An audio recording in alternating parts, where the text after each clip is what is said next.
俄罗斯每年都要举行大阅兵，爱国教育为何如此重要？国内又出现了哪些违背社会良知的不好现象呢？这对我们又有何警示？当地时间5月9号，为了纪念卫国战争胜利76周年，俄罗斯在莫斯科红场举行盛大阅兵仪式，一时之间引发诸多关注。与此同时，国内也有不少人表示，好像俄罗斯每年都要搞一次大阅兵，难道阅兵不用花钱吗？按照俄罗斯的经济能力而言，如此频繁的阅兵会导致开销巨大，并非明智之举。但鉴于俄罗斯国内外环境，每年举行一次大阅兵是非常有必要的。一方面，西方国家对俄罗斯可谓是群起而攻之，而另一方面，在西方强大的宣传攻势下，不少俄罗斯年轻人的价值观都发生改变。当初为了击败侵略者而付出巨大牺牲的苏联红军，也逐渐被人遗忘。因此，俄罗斯当局不得不用这样的方式来传达事实真相，从而唤醒国内民众的爱国意识。对比俄罗斯而言，咱们中国同样面临着内外形势斗争，只不过相比之下，中国有能力稳定局势，咱们还不至于像俄罗斯一样，每年都要搞大阅兵来唤醒民众意识。强大的人民军队保卫着祖国边疆，使外来之地不敢进犯。但是咱们的生活水平提升同时，一些令人痛心的现象也在国内开始蔓延开来。近日，广东禁毒委的官方公众号上，一篇名为《他们只是失去生命，哥哥失去的可是出道薇娅》的文章引起社会强烈反响。事情的起因是国内某档选秀节目因引导不良价值观而被官方叫停，节目中又有选手被扒出其家族企业涉及诸多非法交易，因此退赛。然而，这位选手的部分粉丝却因为哥哥不能出道，而在网络上展开各种抗议，甚至用恶毒的言语谩骂牺牲在一线的缉毒民警。此事也让众人怒不可遏，围绕着粉圈的批判再次席卷网络。我们知道，如今我们能生活在一个安稳的社会，离不开很多人在前往为我们拼命挡住黑暗。如果说这样的人都得不到尊敬，我们的国家还能称得上是有希望的国家吗？然而，这还不是个例。去年中印边境再生事端，陈红军、陈祥荣、肖思源与王卓然这4名边防战士为保卫祖国边疆而牺牲。当全国人民都在哀悼烈士的时候，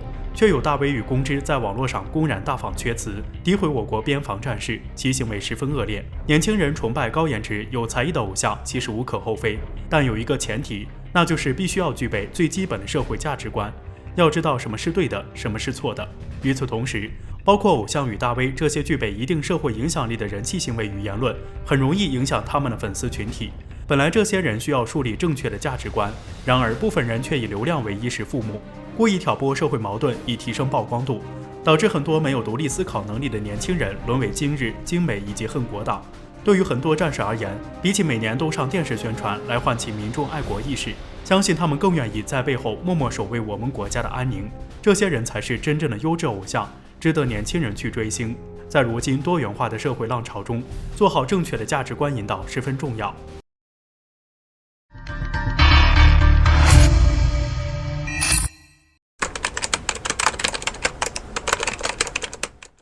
在与伊朗谈判关键时刻，美伊波斯湾再起冲突，为何美国要挑衅伊朗？美伊之间的分歧点在哪？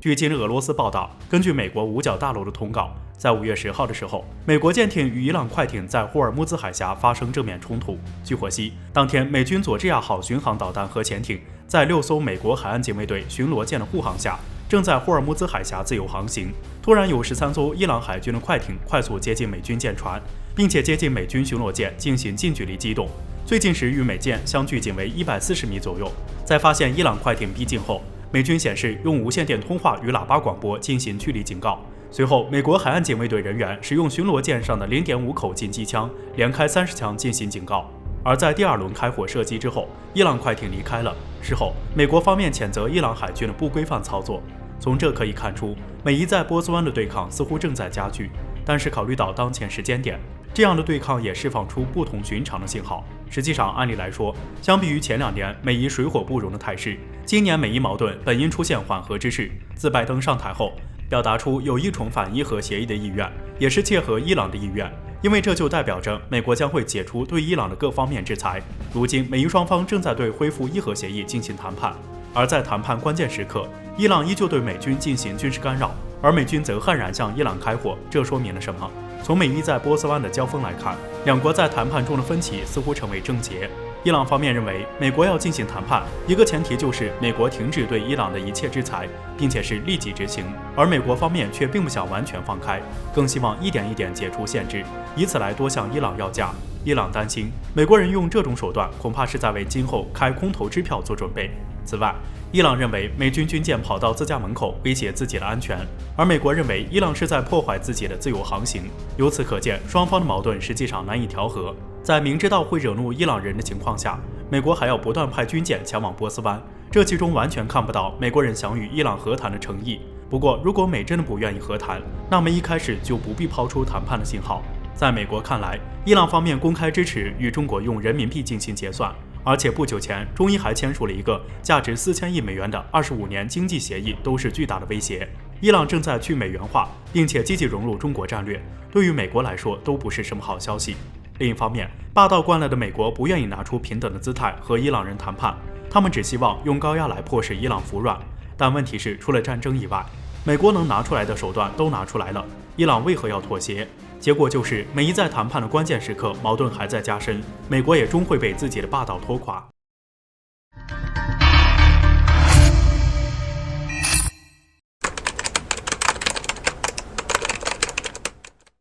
印度会不会铤而走险？央视发布一则硬核消息，大量改装长城火箭炮上高原，直指印军，从会不会变成敢不敢？敬请关注本节目了解详情。还在用无人机监视中国边境，不断推进边境地区的基础设施建设，开始新一轮的军购。印度真的打算在边境冒险吗？与此同时，我军大量火箭炮部署上高原，有何用意？说起最近一段时间的边境局势，似乎从表面上有了缓和的趋势，但是也不全然。考虑到印度目前国内严重的疫情危机，有人认为印度会因为疫情危机而暂时放缓在边境的挑衅，而也有人认为逐渐失控的疫情或许对于边境局势而言更加危险。历史教训告诉我们，印度一向擅长转嫁矛盾，在国内矛盾尖锐且无法解决时，印度政府为了掩盖自己的失职，很多时候会选择对外挑起冲突，从而激起印度国内的民族主义情绪，转移矛盾。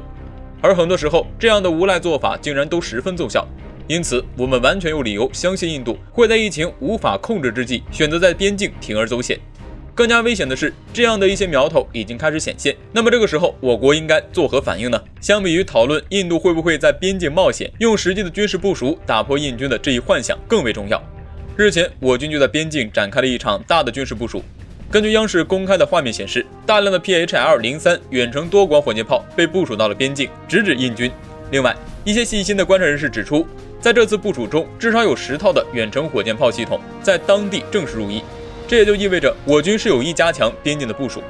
而这一武器的威力远比我们想象的还要强大。我们知道，受制于边境高原地形，坦克等重型装备在战争中的重要作用被削弱，而火箭炮的作用则在此时被凸显出来。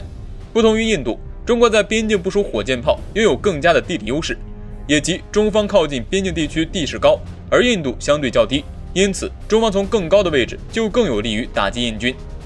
当然，我军的火箭炮威力大于印度，则是一个更为重要的优势。据资料显示 ，PHL-03 远程多管火箭炮的最大射程可达130公里，这也就意味着我军可以对印度进行纵深打击。另外，这款火箭炮具有全天候作战能力，不受作战环境的制约，以及短短3分钟就可以进入战备状态的高度机动性。可见，这款利器的战斗力不容小觑。毫不夸张地说，解放军凭借这款火箭炮，转眼间就能歼灭印度整个敌方阵地。那么在这样的情况之下，印度会不会铤而走险，已经演变成印度敢不敢铤而走险。